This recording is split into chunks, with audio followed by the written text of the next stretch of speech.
uma coisa curiosa.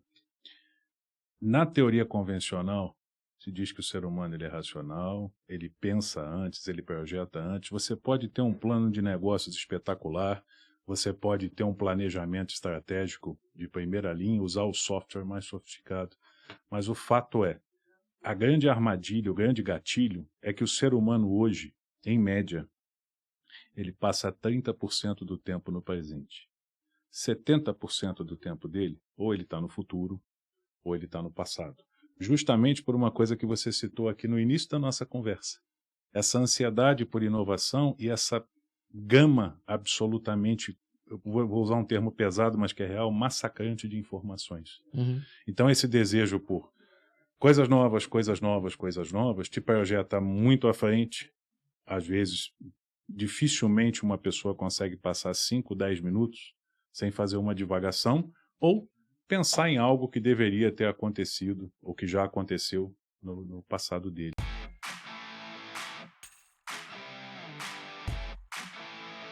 Olá pessoal, bem-vindo de volta ao Descomplica TID, o podcast de treinamento e desenvolvimento humano mais completo do Brasil e também dos países de língua portuguesa. Eu sou Michel Mussolini e eu agradeço a cada um de vocês que nos acessaram para ouvir e ouvindo, refletir e se desenvolver como ser humano, como profissional.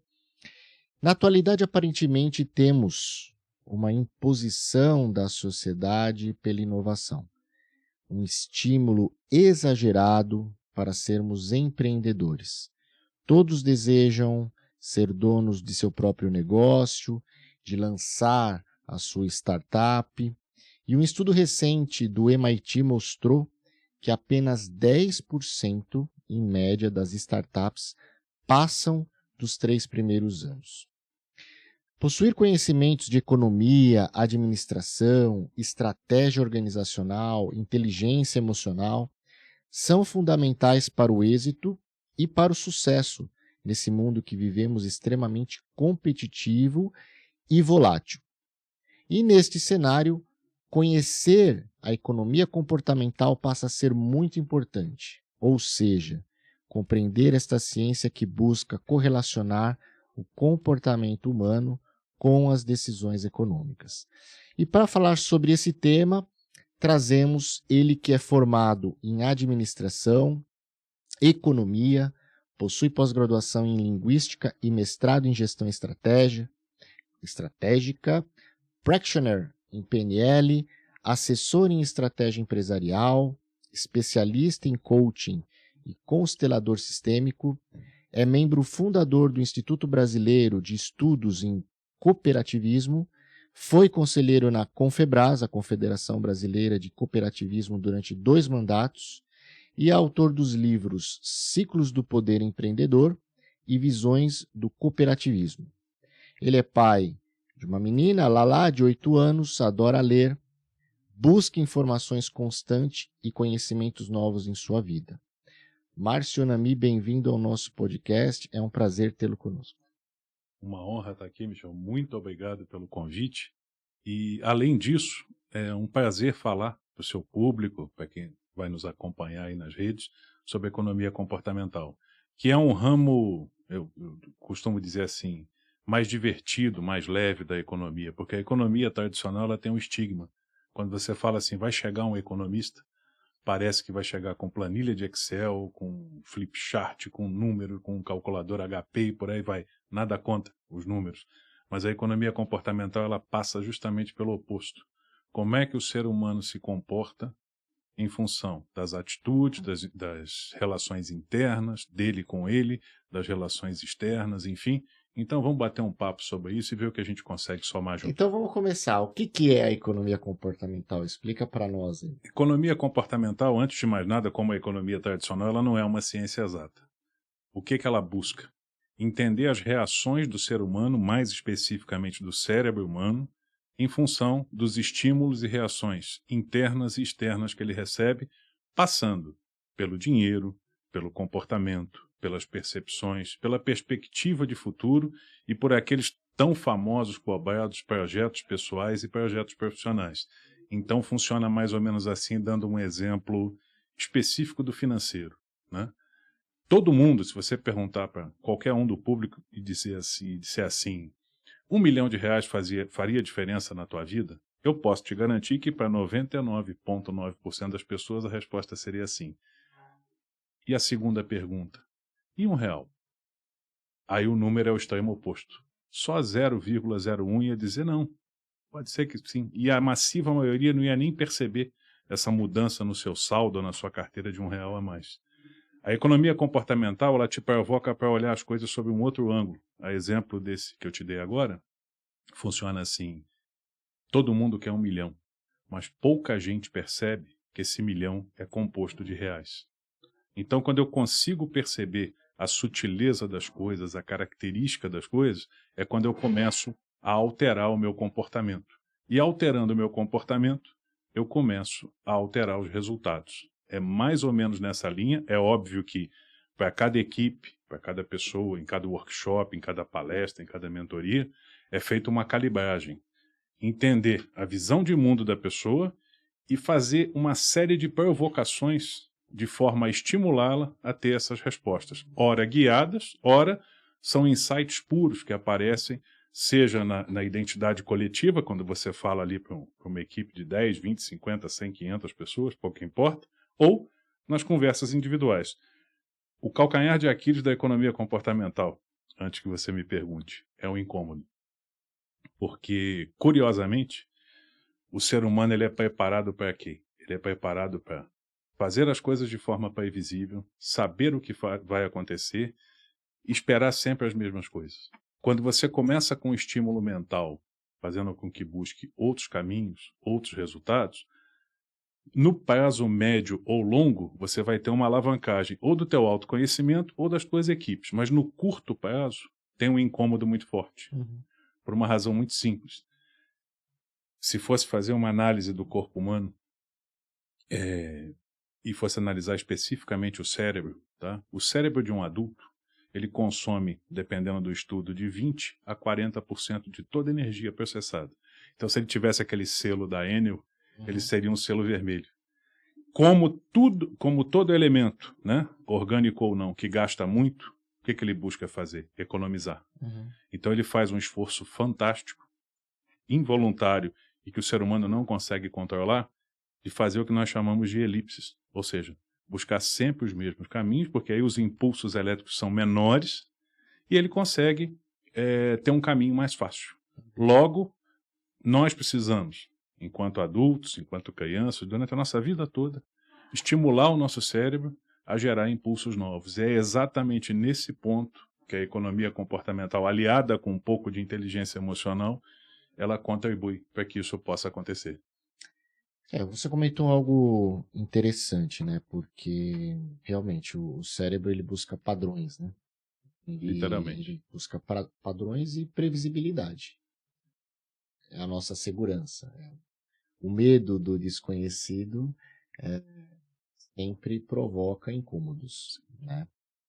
E nesse contexto de procurar entender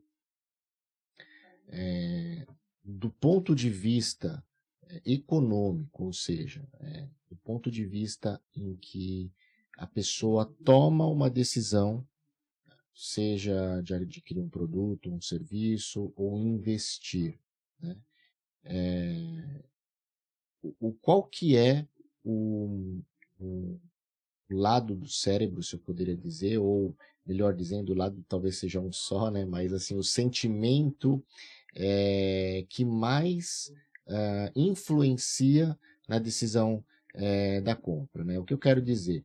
A gente sempre ouviu falar assim, não vá no mercado fazer compras com fome. Com fome, isso. Porque aí você vai, compra de tudo, né? Então, a gente evita esse contexto de compra. Indo um pouco para o setor profissional, né, para as empresas de produtos e serviços. Quais são os sentimentos, as emoções que mais afloram, ou que mais influenciam numa decisão de compra? E, segunda pergunta, né? há diferenças entre nichos de mercado? Excelente pergunta, e eu vou responder para você de uma forma que serve tanto para as pessoas quanto para as equipes. Uma coisa curiosa. Na teoria convencional, se diz que o ser humano ele é racional, ele pensa antes, ele projeta antes. Você pode ter um plano de negócios espetacular, você pode ter um planejamento estratégico de primeira linha, usar o software mais sofisticado. Mas o fato é, a grande armadilha, o grande gatilho, é que o ser humano hoje, em média, ele passa 30% do tempo no presente. 70% do tempo dele, ou ele está no futuro, ou ele está no passado. Justamente por uma coisa que você citou aqui no início da nossa conversa. Essa ansiedade por inovação e essa gama absolutamente, eu vou usar um termo pesado, mas que é real, massacrante de informações. Então esse desejo por coisas novas, coisas novas, coisas novas, te projeta muito à frente. Às vezes, dificilmente uma pessoa consegue passar 5, 10 minutos sem fazer uma divagação ou pensar em algo que deveria ter acontecido ou que já aconteceu no passado dele. Isso influencia diretamente nas decisões de compra, pode ser no aspecto profissional ou no pessoal. Curiosamente, o que se sabe hoje? Mais de 60% das compras não são feitas pelo objeto ou serviço em si.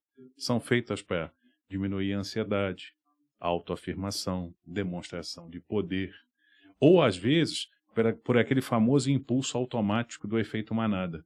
Eu fiz porque os outros fizeram, eu comprei porque os outros compraram. Então, o ato de você pensar e utilizar uma palavra, aí é um gatilho puro de neurolinguística que funciona muito bem, que é a palavra realmente. Todo ser humano, todo gestor, todo profissional, ele está acostumado a dizer, eu preciso disso. E esse preciso disso, às vezes ele vem embarcado de quê? Ele vem embarcado de hábitos, costumes, economias de energia cerebrais, como eu falei para você agora há pouco. Quando eu coloco a palavra realmente, a coisa começa a mudar de figura. A próxima vez que o Michel chegar para comprar, por exemplo, um computador, uma Coca-Cola, pouco importa, o detalhe é assim, eu realmente preciso disso? E quando você usa esse realmente com propriedade, em mais ou menos 15 a 25% das situações, você vai declinar, repensar ou fazer uma compra melhor ou mais inteligente. Um dos grandes estímulos da economia comportamental é você sair do automatismo.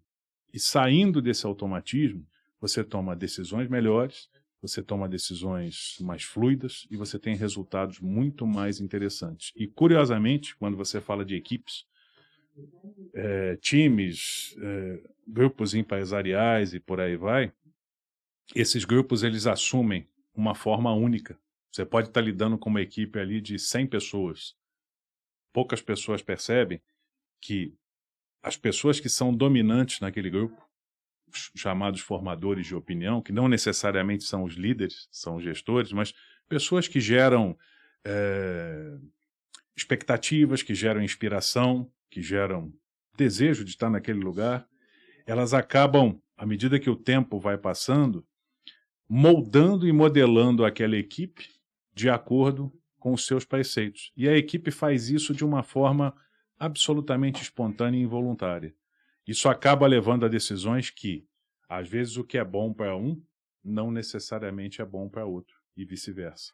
Então, a mudança de cenários, as provocações, às vezes, pura e simplesmente, quando você tem uma equipe e muda as pessoas de lugar, coloca em clusters, em espaços diferentes, você acaba conseguindo ali o quê?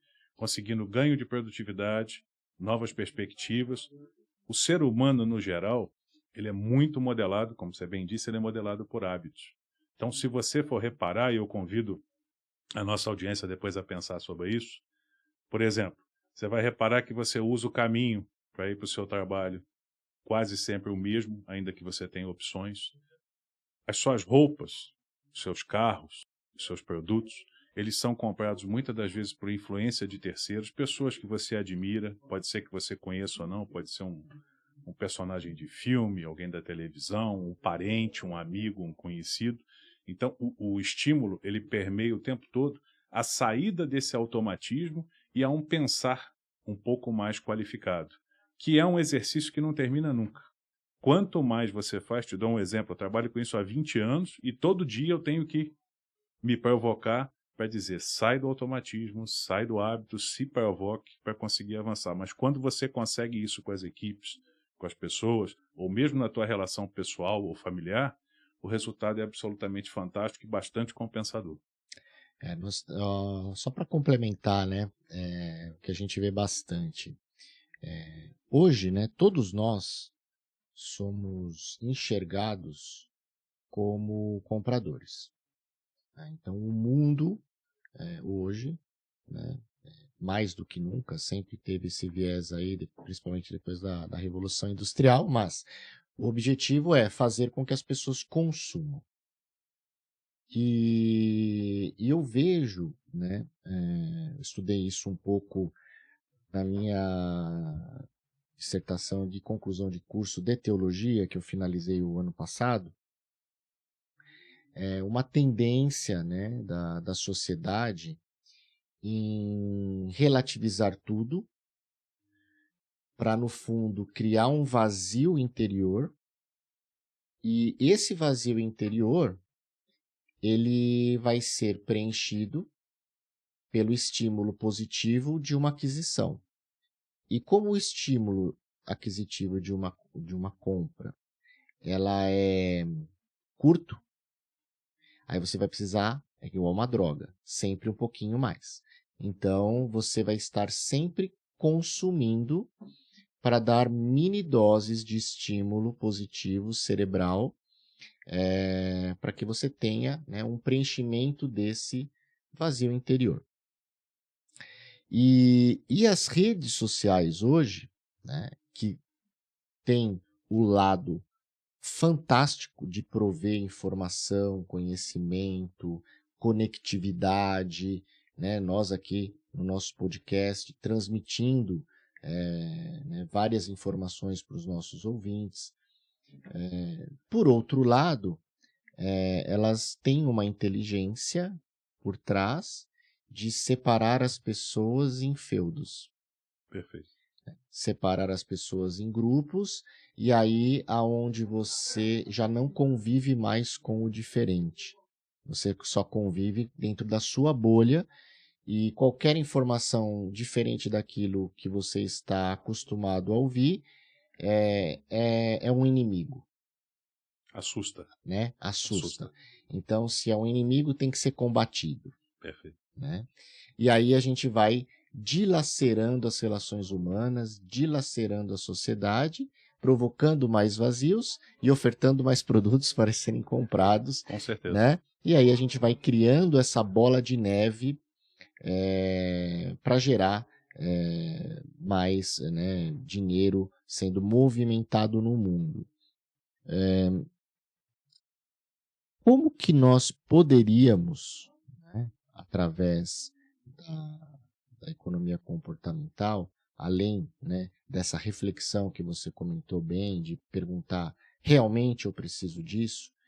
E fazer essa contestação, para que a pessoa consiga chegar nesse estado de consciência de perguntar o realmente eu preciso disso. Porque quando ela está nessa bola de neve, nesse automatismo, ela não tem essa consciência de parar, perguntar, né, e falar, realmente eu preciso disso?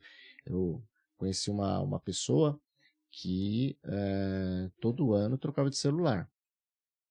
Nem tinha terminado de pagar o celular anterior, já girava mais um. mas já se aumentava a sua dívida porque queria o modelo novo, E aí você, conversando com a pessoa, fala, tá, mas assim, ok, a gente precisa, né, de um celular bom, hoje tudo se faz pela internet, aplicativo e tal, mas o que mudou tanto de um ano para o outro, né, para que você tenha que abandonar aquele modelo antigo e ter uma nova dívida, né, aumentar a sua dívida, na verdade, porque você está pegando um modelo novo. E a pessoa não sabia, queria porque queria, mas era aquele estímulo de felicidade momentânea que adquiria um produto novo. Então, que dica que você dá para que as pessoas, um step antes, né, uma etapa antes, ela desenvolva essa consciência para perguntar o realmente eu preciso?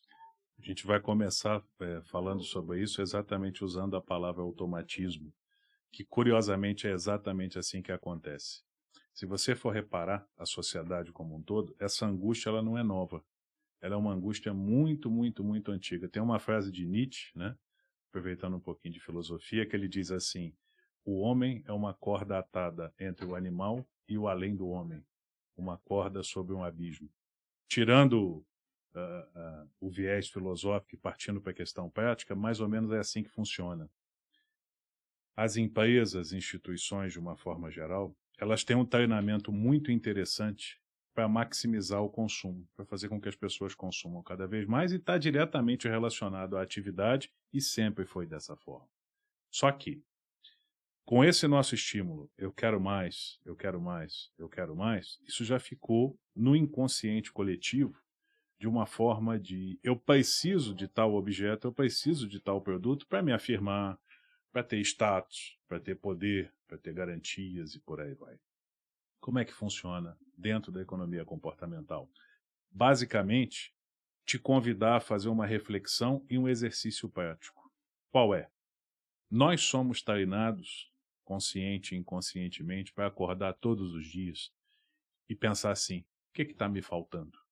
O que eu preciso para melhorar esse desejo incremental? Todo santo dia enquanto nós existirmos. Só que menos de 10% das pessoas têm um hábito muito interessante. Quer dedicar um dia da sua semana, alguns minutos do seu dia, algumas horas do seu mês, a parar e refletir no seguinte: o que eu já tenho? O que eu já consegui? E aquilo vai te trazer um conforto, porque muitas das vezes nessa busca desenfreada por mais, mais e mais, você vai perceber que muitas pessoas compram coisas repetidas, produtos que não necessitam, serviços que não utilizam, e as empresas, curiosamente, que estão trabalhando muito essa área de comportamento, elas começam a perceber esse valor agregado, porque a venda mais importante é sempre a próxima venda. Só que para eu ter a próxima venda, a próxima venda, a próxima venda, eu preciso despertar um consumidor consciente. Então, curiosamente, as instituições mais maduras, que já se preocupam com essa questão do comportamento, te convidam a uma reflexão. Mas vem cá, isso aqui realmente vai funcionar para você? Isso vai fazer sentido para você? Tem muitos balcões, muitos sites, muitas buscas. Às vezes você vai procurar um produto X, ela faz uma análise prévia, ou conversa com você, conversa com a equipe, conversa com os gestores, e faz assim: após a nossa análise, o que fica claro é que você precisa desse produto. Às vezes um produto mais simples, às vezes um produto mais barato, ou, até num ponto mais radical, você não precisa disso.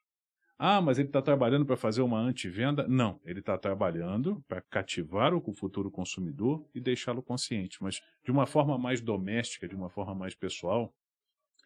O exercício é: dedica alguns minutos do teu tempo para analisar tudo que você tem, tudo que você já conquistou, e aí vem um exercício difícil, que é o exercício do abandono, que é o exercício do deixar fluir.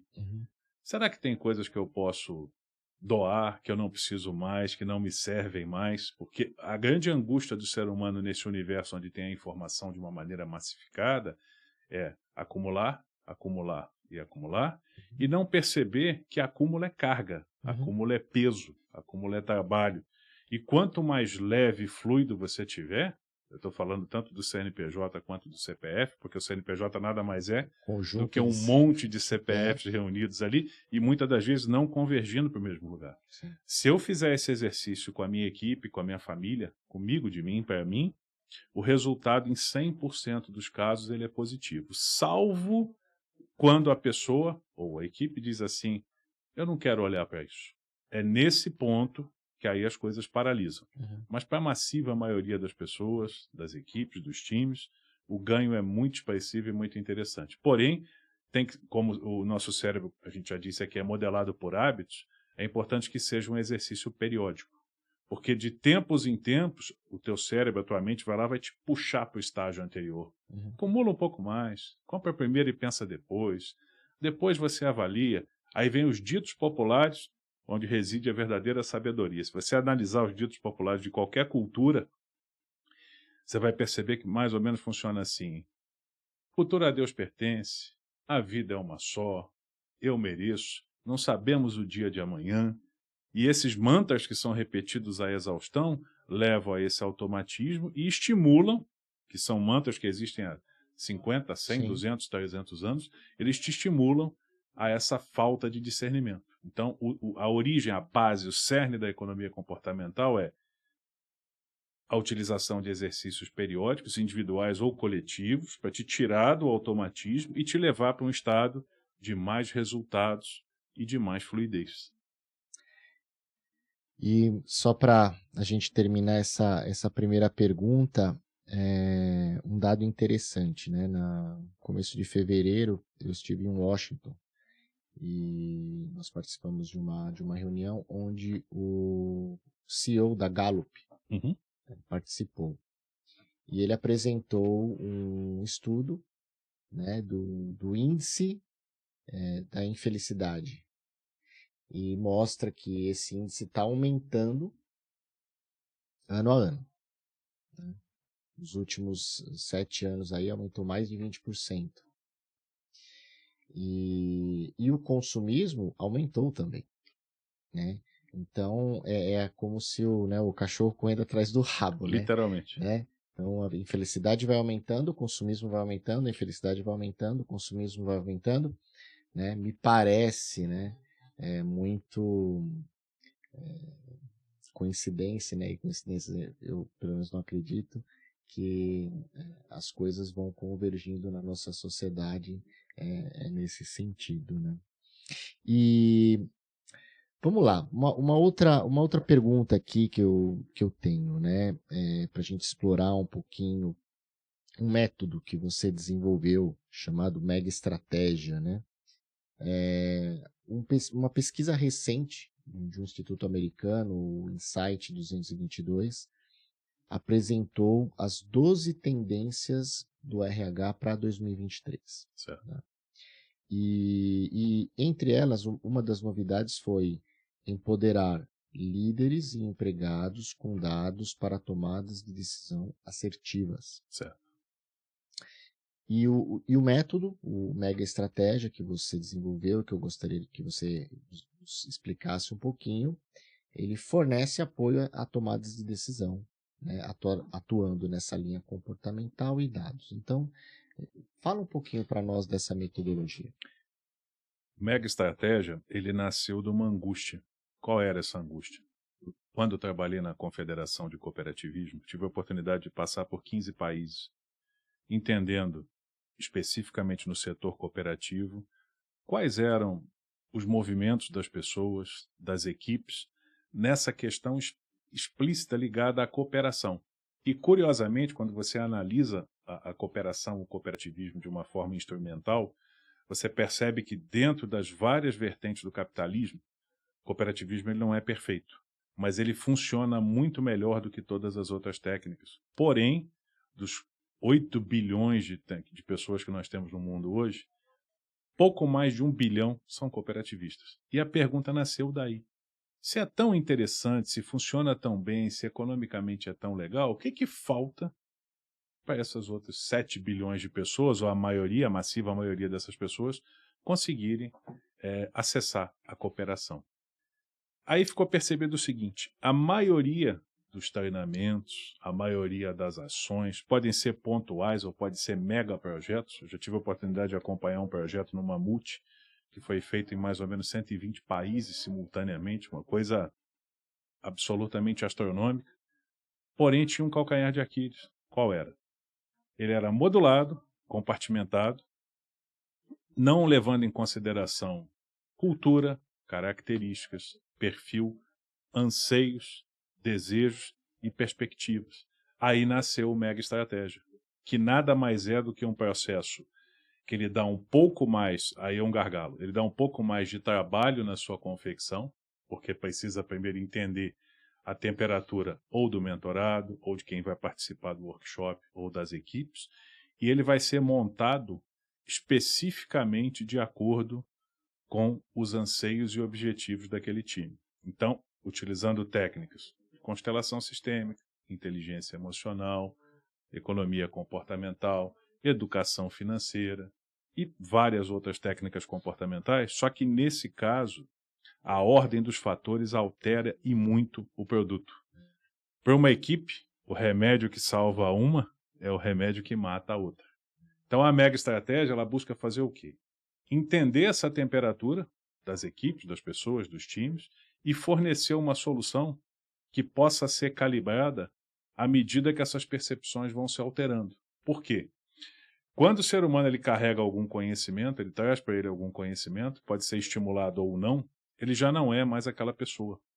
Tem até um professor amigo meu, que a cada 6 meses ele chegava para a turma que ele dava as aulas e se apresentava novamente. Até um dia que alguém falou, professor, mas o senhor já se apresentou? Ele falou, não, aquela é outra pessoa.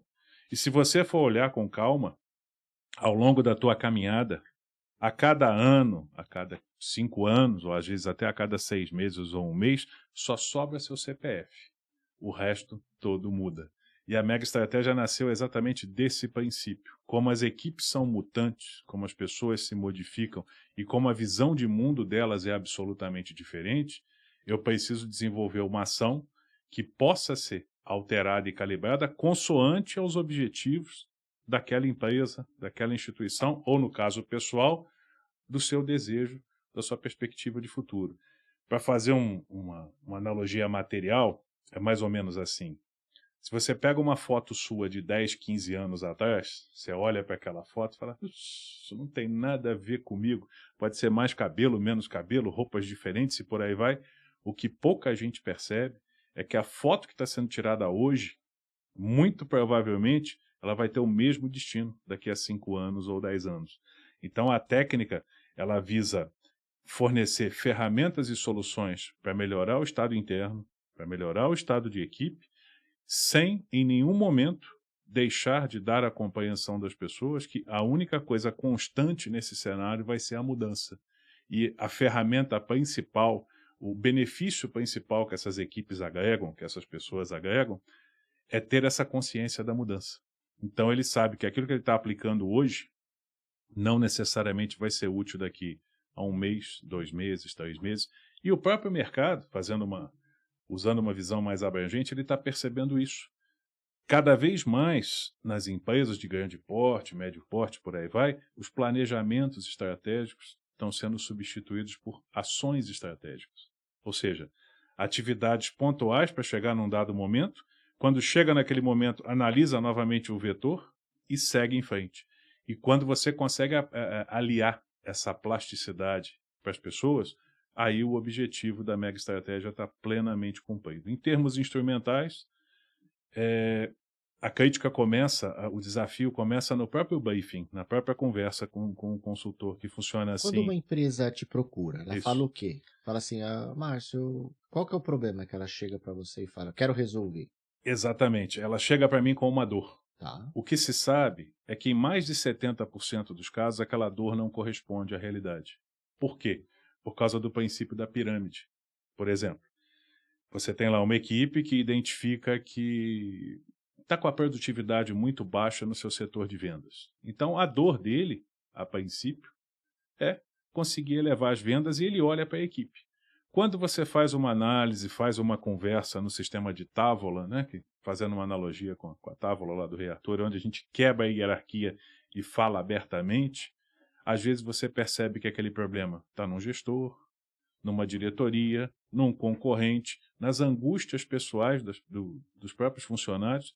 Um funcionário, por exemplo, endividado com problemas pessoais, ele vai ter uma queda abrupta de produtividade e vai impactar no seu resultado. O funcionário que quer fazer a venda, pela questão mercantil, pela questão financeira pura e simples, ele muitas das vezes vai fazer vendas casadas, vendas não éticas, o que vai trazer um problema de imagem para a empresa. Então, o primeiro processo é escutar a dor da empresa, conversar com aquelas pessoas, não necessariamente os líderes e decisores, mas todos os formadores de opinião em cima do processo, e desse diagnóstico vem ali uma solução. E muitas das vezes, Michel, essa solução ela vem embarcada numa polêmica. É muito comum acontecer, sou procurado pelo presidente de uma empresa, ele diz assim, eu quero que você faça um processo com meus 6 diretores, por hipótese, comigo e com os meus 6 diretores. Quando eu vou fazer a conversa individual, um dos diretores, depois que eu explico a forma, ele diz assim, eu não quero isso. Isso não é para mim. O inconsciente dele está dizendo, eu não quero olhar para isso. Sim. E eu chego para o CEO, para o presidente, e digo, presidente, fulano não vai participar. E ele olha para mim, como já aconteceu, e diz, Márcio, ou todo mundo ou ninguém. O que eu tenho que fazer? Convencer. Não, Não? é ninguém. É ninguém? Quando ele barra e diz que é ninguém, e aquela pessoa está fechada para aquilo naquele momento, vai contaminar todo o processo. Então é um processo de convencimento coletivo, tá? E respeitando os gatilhos e o tempo das pessoas, porque cada um tem o seu tempo diferente, isso tem que ser respeitado. É claro que existem técnicas de convencimento, existem outros caminhos para você buscar aquela pessoa a ficar inserida no processo, mas num percentual muito pequeno, inferior a 5% dos casos, isso acaba acontecendo com as equipes, porque nem todo mundo quer ser estimulado. Nem todo mundo quer olhar para aquele problema. Tem uma metáfora muito antiga e muito legal que mostra assim, um lugar todo escuro, um poste aceso e uma pessoa rodando em volta do poste ali. Aí o outro chega a falar, você está rodando aqui em volta desse poste? Cara, eu perdi a chave do carro. Aí, eu vou te ajudar. E os dois começam a rodar, até que não acham. Ele fala, mas e aí, onde você perdeu? Não, eu perdi lá. Ah, mas você perdeu lá? E por que você não está lá? Não, porque lá está muito escuro. Então, parece uma piada, parece uma brincadeira, mas no universo corporativo, no universo das equipes, isso acontece de uma forma absurda. Porque por mais técnica, por mais equipamento, por mais fluxo de caixa que você tenha, o verdadeiro diferencial, ele sempre vai estar no comportamento humano daquelas pessoas que necessariamente não precisam estar na ponta. Pode ser o seu cliente interno, do seu zelador ao seu CEO. Todos eles são importantes dentro do processo e todos eles têm uma influência absurda naquele resultado. Então a mega estratégia, ela é formatada pensando em todo esse universo. É uma medida perfeita? Não, mas ela é bastante eficaz para poder levar as equipes para um nível diferente, para um nível de conscientização e, mais importante, para que aqueles decisores saibam o que realmente querem e o que realmente não querem, porque a estratégia tradicional, que eu sou apaixonado por ela, mas eu reconheço que ela tem alguns gargalos, ela diz para você assim, avance, conquiste, tenha vitória, suba no pódio e por aí vai. Todo mundo fala isso, mas a estratégia também é recuo. A estratégia também é um passo atrás. Uhum. A tal da pivotagem, né, que fica tão na moda nesses dias, nada mais é, às vezes, do que você reconhecer que você precisa passar para um outro nível, para um outro estágio, para um outro produto, para um outro serviço, para uma outra ação, para conseguir o teu resultado que realmente é necessário. Aí reside a verdadeira inteligência. Então, o objetivo principal da mega estratégia é dar fluidez à característica, à missão e à perspectiva daquela instituição, mas transformando aquilo em resultados, respeitando o perfil das equipes. Então vamos voltar um pouquinho naquele exemplo que você deu, onde você falou de um grupo, né, de pessoas, de diretores, um Sim, presidente, que deseja fazer um determinado processo e um deles se nega, né? E aí o presidente fala ou todo mundo ou ninguém. sim. A pessoa ali deveria estar numa zona de conforto X, ou não estava preparada para enxergar os pontos que deveria melhorar, ou não queria melhorar, enfim, né? E aí a gente acaba talvez abortando aí um projeto que poderia ser bom, né? Não só para aquele grupo, mas principalmente para aquela pessoa que poderia se desenvolver naquele processo, né? É, qual que que diferença você acredita que tenha nessas técnicas comportamentais de estimular a motivação ou a disciplina, né? Então, falar para aquela pessoa, usar técnicas para motivá-la perseguir aquele conhecimento e enfrentar os seus medos, etc. e tal, ou, eventualmente, estimulá-la a ter disciplina em executar determinadas tarefas e ver o resultado depois. O que você acha, né? Essa é uma pergunta, porque eu tenho um conceito diferente entre... Não um conceito diferente, eu tenho conceitos e percepções diferentes de motivação e disciplina. Eu queria saber a sua opinião sobre isso. Então vamos lá, deixa eu aproveitar esse exemplo e vamos colocar onde está o Wally nessa história. Né? Curiosamente, quando eu conto esse fato, que já aconteceu mais de uma vez, o cerne do problema parece ser aquele diretor que se recusou a passar pelo processo. Mas é o CEO. Quando ele diz todos ou ninguém. Então o meu processo de convencimento, ele tem que passar muito fortemente para mostrar para aquela pessoa, para aquele dirigente, para aquele gestor que está no topo da pirâmide, né? E eu vou lembrar Mário Henrique Simonsen, um economista fantástico, que dizia assim: não importa quão suntuosas ou imponentes sejam as pirâmides, jamais devemos esquecer que elas foram feitas originalmente para sepultar os mortos. O cara está no topo há tanto tempo que ele acha que com uma canetada, que ele acha que com uma ordem, que com algum cenário, ele precisa ser ouvido e precisa ser aceito. Só que, nas equipes, nas famílias, na nossa rotina, as pessoas têm tempos diferentes e características de assimilação diferentes.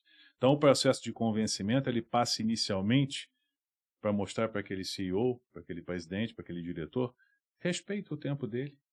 Porque se a gente conseguir utilizar a gravidade para trazer essa equipe, ele vem por atração. Porque ele chegou aqui não foi à toa. E quando ele vou usar um termo pesado, quando ele é absolutista e diz, é isso que eu quero, na verdade a grande barreira está com ele. A disciplina, ela é um processo profundamente doloroso para o ser humano, porque tem que colocar ali um automatismo regular e que seu corpo, como grande economizador de energia, como a gente falou aqui, ele vai dizer, deixa para depois, não precisa mais, está tudo certo, está tudo bem, as coisas vão ser exatamente dessa forma que a gente está imaginando. E o grande elixir de solução é a motivação. Só que a motivação, se sabe hoje muito bem, de uma forma muito clara, como cada ser humano dos 8 bilhões de pessoas tem uma visão de mundo diferente, ela é um processo de start interno. Então precisa entender o que te move, qual é o movimento, e esse movimento você vai gerar para você um autoestímulo. Pode ser que para um seja desse tamaninho, para outro seja uma montanha, uma coisa imensa. Mas o conhecimento desse estímulo, que pode ser uma coisa de foro muito privado, você não precisa dividir nem divulgar para ninguém, isso vai fazer o diferencial competitivo na tua vida profissional, na gestão das tuas equipes, na percepção das ideias. Em resumo, quando a gente analisa a equipe, primeiro coloca lá alguma coisa um fator de motivação para a equipe como um todo, porém sem nunca despersonalizar a individualidade de cada um, porque cada um tem o seu tempo, cada um tem as suas características, cada um tem a sua percepção. Aí pode vir a pergunta assim, mas qual é a dificuldade disso? A grande barreira para assimilar esse aprendizado, a grande barreira para conseguir ter sucesso individual ou coletivamente, é a nossa natural, profunda incapacidade de ouvir. Você vai reparar, convido vocês a pensarem sobre isso, na última conversa que você teve. Pode ser informal, pode ser profissional, pode ser uma apresentação de negócio, pode ser um bate-papo com a família, pouco importa. Enquanto a pessoa falava, você estava ouvindo ou você estava ansiosamente esperando a tua vez de falar? Para poder destilar o teu conhecimento, os seus contrapontos. E às vezes isso acontece de uma forma tão abrupta, vou te dar um exemplo terreno aqui, bem cotidiano.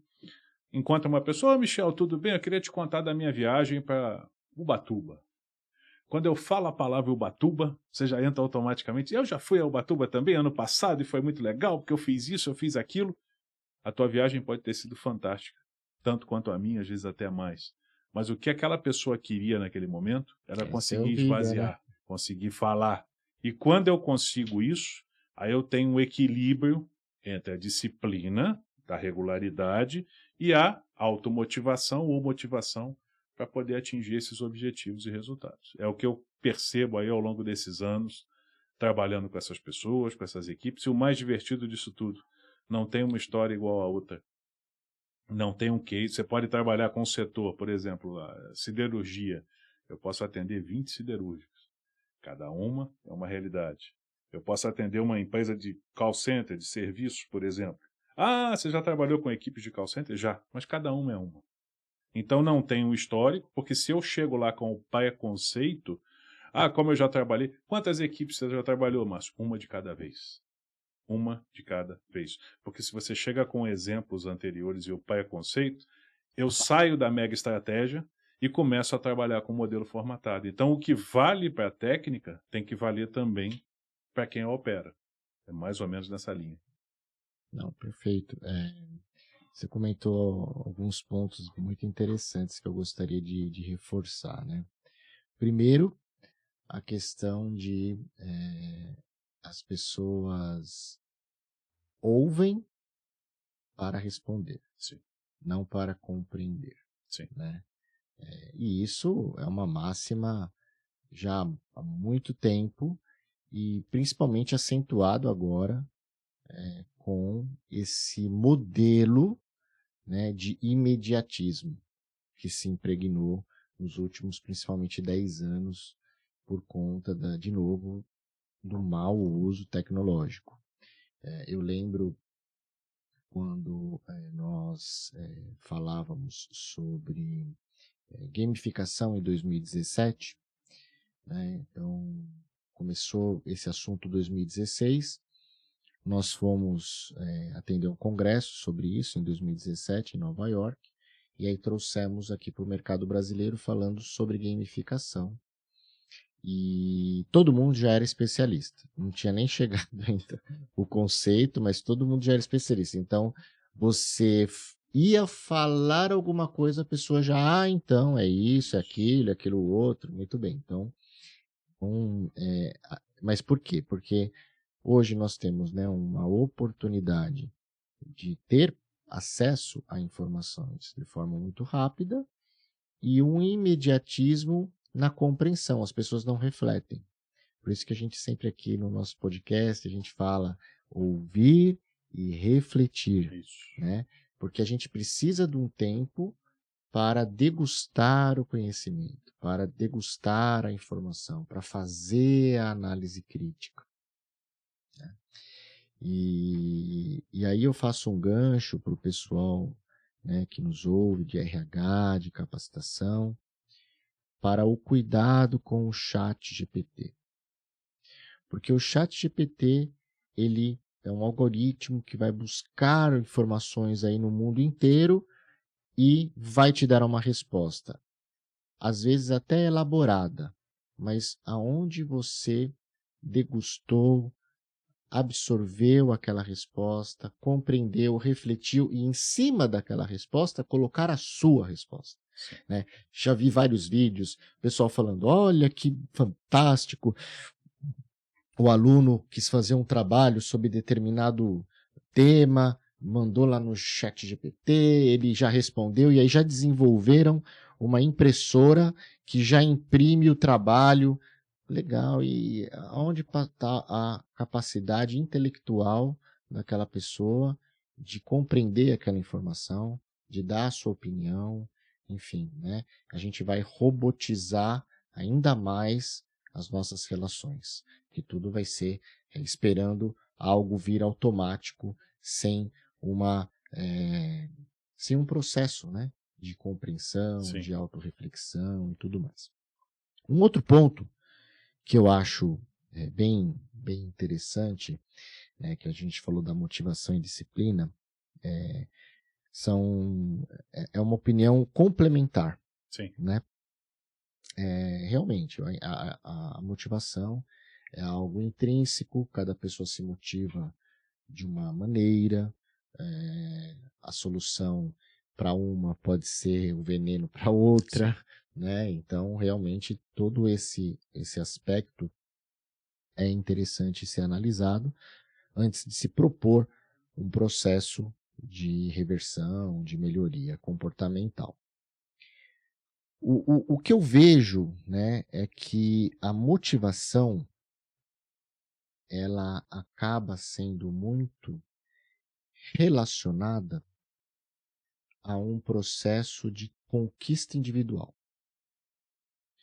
Então, a, quando eu, Michel, tenho um interesse em, por exemplo, ser um diretor de empresa, então eu vou me motivar todos os dias para acordar cedo, ficar fora do horário, dar o meu Conhecer melhor, mais. Sim, etc, etc, etc, etc, até que eu consiga atingir objetivo. esse objetivo.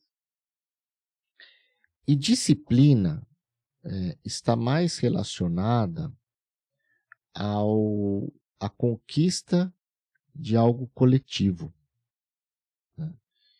Então, eu já tive momentos na minha vida, né, da minha carreira, em que a motivação, somado à disciplina, mas a motivação era o que mais me impulsionava, mas eu percebi que todos esses momentos, fazendo essas reflexões que a gente sempre faz, o PDCA contínuo, né, o individual, é que estavam sempre ligados a um desejo pessoal de conquista. E o que hoje me faz mais feliz é a conquista coletiva. Bandeiras coletivas ou cooperativas. Ou cooperativas, né? Então, o que eu estou fazendo que pode alcançar o maior número de pessoas da melhor forma possível. E aí, dentro desse processo, eu vou ter minha disciplina em executar as minhas atividades para sempre não esquecer ninguém. Sim. Né?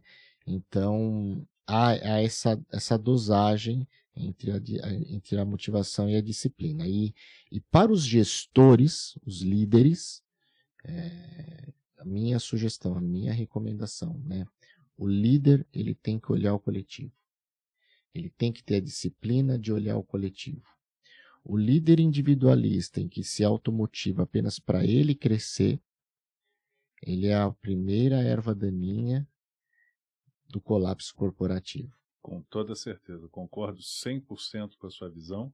Volto naquele exemplo da pirâmide que o topo ele inebriga e corrompe, muitas das vezes não dá para ter uma percepção muito clara. E como a estratégia está diretamente relacionada à guerra, né, os grandes aprendizados são bélicos, as principais nações guerreiras, nas suas diferentes épocas, nas suas diferentes culturas, elas pregavam de uma forma mais para a direita ou mais para a esquerda, mas dizendo assim, a verdadeira força do guerreiro é o guerreiro do teu lado. Uhum. Então, se você consegue perceber esse ente coletivo e levar isso para o cotidiano das empresas, aí você está despertando o verdadeiro diferencial competitivo. E aí, muito feliz essa tua observação, porque ela mostra qual é o gargalo da cooperação. Uhum. A primeira coisa que eu preciso para conseguir cooperar e atingir resultados é, às vezes, abrir mão de algo meu ou postergar um pouco em benefício do outro. Aí reside a verdadeira sabedoria da gestão, da estratégia, dos conhecimentos. Isso demanda um certo abandono, um certo desprendimento. Ninguém vai virar um monge, não é esse o objetivo. Para alguns sim, mas para a maioria não. Mas ele vai ter que ter um certo desprendimento ali para perceber assim, o ganho coletivo, ele é um ganho mais perene. Ele é um ganho mais duradouro, ele é um ganho mais sustentável, ele é um ganho mais ESG, vamos dizer assim, usando uma coisa que está muito em tela, mas o verdadeiro ESG, ele existe desde que o mundo é mundo. Quando as sociedades precisavam cooperar para poder avançar, e às vezes abrindo mão dos teus desejos individuais, momentaneamente, ou de uma forma radical, às vezes até definitivamente, em prol daquela visão coletiva. Absolutamente perfeito, faz todo sentido. E como que você vê o mercado brasileiro pré e pós-pandemia, desses desafios? Houve mudança, acentuou em algum lado, diminuiu em outro? além dos aspectos materiais que todo mundo conhece com relação à pandemia, e que acabou gerando uma demanda absurda sobre as questões comportamentais, é que o grande benefício talvez tenha sido a grande angústia. É que o ser humano, durante o seu período de reclusão ali, voluntária ou involuntária, durante 6 meses, 1 ano, 2 anos, em alguns casos, existem pessoas que até hoje são reticentes no convívio coletivo, isso acontece bastante, elas tiveram uma oportunidade de olhar para dentro de si. E eu posso dizer sem medo de errar, a massiva maioria não gostou do que viu. E isso despertou oportunidades, monstros, situações positivas, às vezes verdadeiras epifanias, mas foi um processo surpreendente porque ele não foi programado. Uma coisa sou eu dizer assim, olha, eu vou terminar esse bate-papo, esse podcast com vocês e vou para um retiro, vou ficar lá durante 6 meses. Ok, eu me programei para isso, a minha mente está condicionada a isso. Outra coisa foi, eu saí para trabalhar num dia, no dia seguinte eu recebo um comunicado. Pega teu computador, se você tiver, arruma um cantinho na sua sala, fique em casa com a tua família às vezes aquela que você não olhava para ela a tua vida toda. Sim. Equipes, aquela que você dizia, fulano tem a característica A, característica B, característica C, e quando você se reúne com eles virtualmente, você vê que aquele alfabeto está todo invertido. E tem gente que tem letra ali que não existe nem no alfabeto.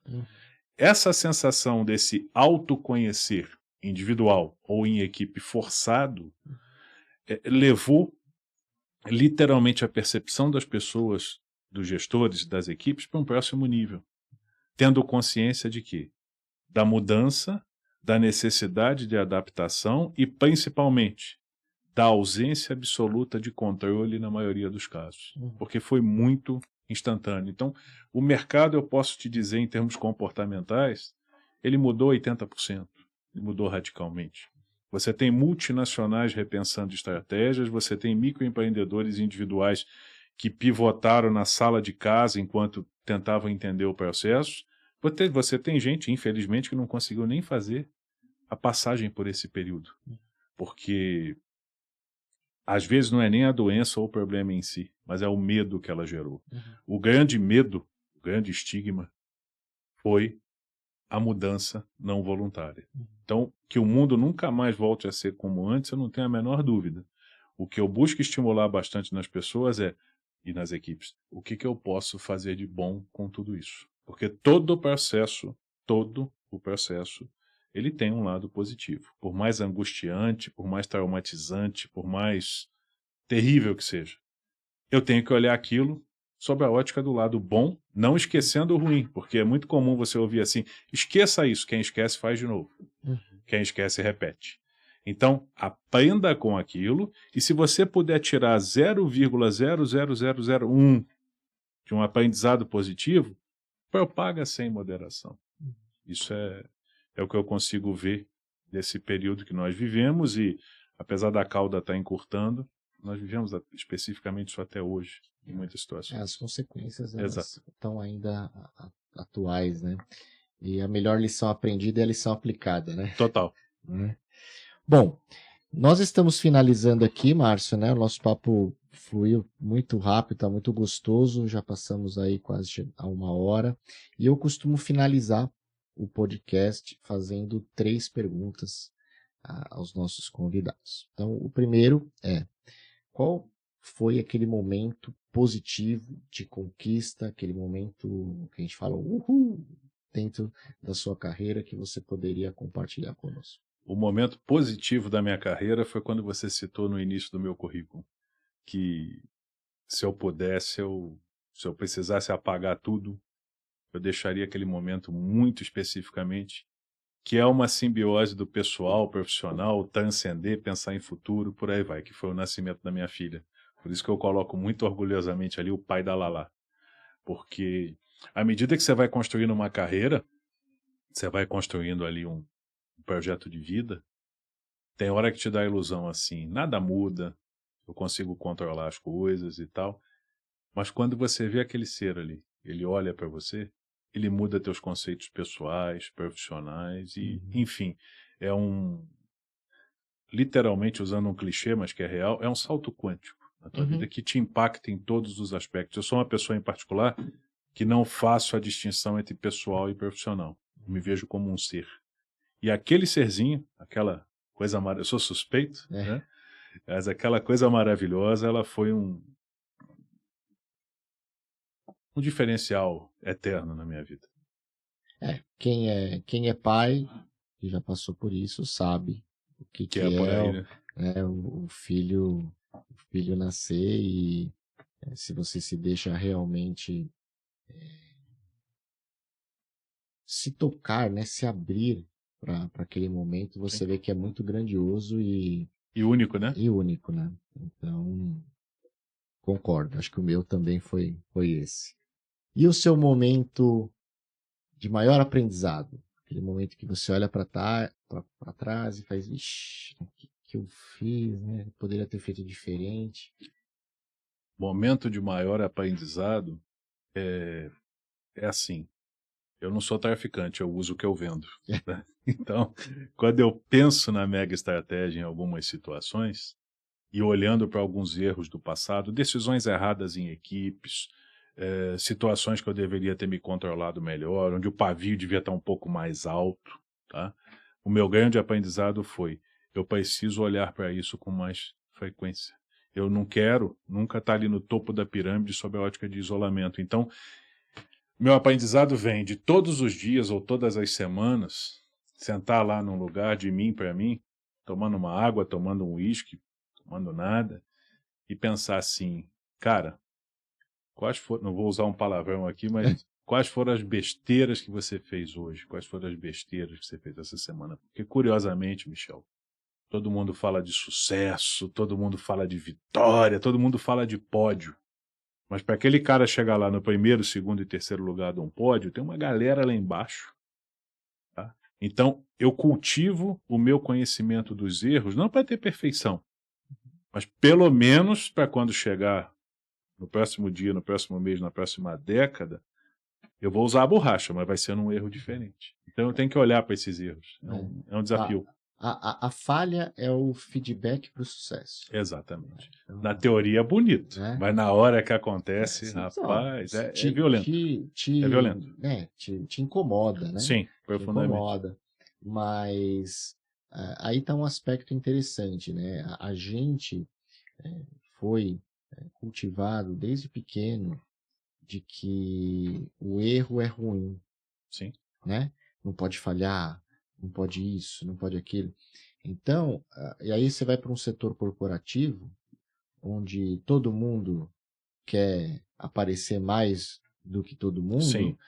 As pessoas, elas ficam com medo de falhar. E aí aquilo, quando acontece, você fica se consumindo, porque você fica criando cenários, né? Nossa, como isso vai impactar na minha carreira? Né? Errei agora, né? E agora, se você tem um desprendimento inteligente e entender que, olha, a falha é o feedback para o sucesso, né? É o que vai te fazer tornar-se melhor daqui a 6 meses, quando você olhar a foto e falar, nossa, eu já sou diferente. Na verdade, você vai acabar sendo agradecido pelo momento da falha. E você fica mais maduro de você para você. Você me permite, deixa eu só dar um exemplo rapidinho. Claro. Tem uma frase quase filosófica que diz que o erro é o resultado não esperado. É bonita, mas é meio solta. Há alguns anos atrás, eu assistindo um campeonato de natação, os 8 nadadores lá, cada um representando um país. Os caras foram nadar, chegou, o nadador chegou em último. Aí o repórter, quase saindo sangue aqui, né? Veneno. Falou, vem cá, fulano, como é que você se sente sendo o último? O nadador impassível do jeito que estava, ele disse, amigo, eu não fui o último. Melhor que eu no mundo só tem 7. Cara, isso é quase um lugar comum, mas é muito importante que as pessoas tenham essa consciência, porque se você vai para a sua empresa, para a sua equipe, para a sua família, de você para você, dizendo eu sou o Batman, não vou errar nunca, com todo respeito, está morto, não vai funcionar dessa forma. O erro ele vai acontecer, mas a grande sacada é, que eu vou fazer com aquilo? Né? Então, equipes reunidas, um dos módulos de mega estratégia, dependendo do cenário, dependendo da característica da equipe, vamos sentar aqui. Tá?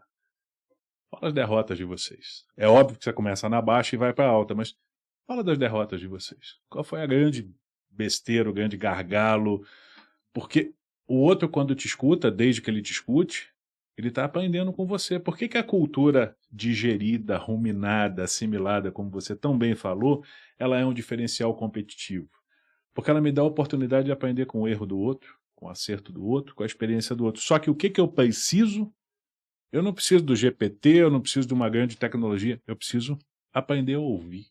E se eu consigo ouvir o que tu me fala e assimilar aquilo passou a fazer parte do meu universo. Por isso que somos equipes pequenas, grandes e imensas, mas sem nunca perder as características individuais dentro desse cenário. Perfeito. E para finalizar, como que você define o seu propósito atual? Pessoal e profissional ou único? É único, porque, como eu te disse, eu não faço essa distinção porque eu vejo que existem interligações o tempo todo. E mesmo sozinho, você pode não estar materialmente ali com ninguém, mas você está refletindo sobre pessoas, sobre passado, sobre futuro, sobre gerações. Até o estudo da constelação me dá muito isso. O que eu busco é me tornar e tornar essas pessoas melhores. Melhores não perfeitas, mas que consigam, assim como eu desejo conseguir, sempre ver o mundo numa característica diferente, não necessariamente desafiadora, mas conseguir perceber essa mudança o tempo todo e transformar isso em resultados. Resultados que para uma empresa pode ser um maior faturamento, para uma pessoa pode ser um corpo melhor, uma vida melhor, fazer uma viagem, pouco importa, mas conseguir tornar melhores as coisas e contribuir para que isso aconteça, porque quando eles ganham, quando as equipes ganham, eu ganho junto, sem sombra de dúvida. Márcio, muito obrigado, foi um prazer te conhecer. Eu que agradeço. Esse mecanismo, essa ferramenta do podcast também nos possibilita conhecer pessoas novas, aprender. Hoje foi um momento muito gratificante para mim e tenho certeza para todos os nossos ouvintes. Ouvi-lo, conhecê-lo e aprender. Muito obrigado. Eu que agradeço, Michel, o convite. Desejo a todos que estão nos ouvindo, que vão nos ouvir, muito sucesso, muita prosperidade. No que eu puder somar, conte comigo. Até breve. Obrigado. Até breve. Muito obrigado a todos por ouvirem o podcast Descomplica TD, o canal que colabora na sua evolução pessoal e profissional, mas também com o aumento dos níveis de maturidade organizacional em treinamento e desenvolvimento humano no mercado brasileiro e também agora dos países de língua portuguesa. Deixe seu review, eu adoro sempre lê-los, respondo a cada um de vocês, me mandem mensagens diretas. A gente está sempre em conexão e quem sabe um dia você aí pode estar conosco participando desse podcast, compartilhando seu conhecimento e nos ajudando também a evoluir.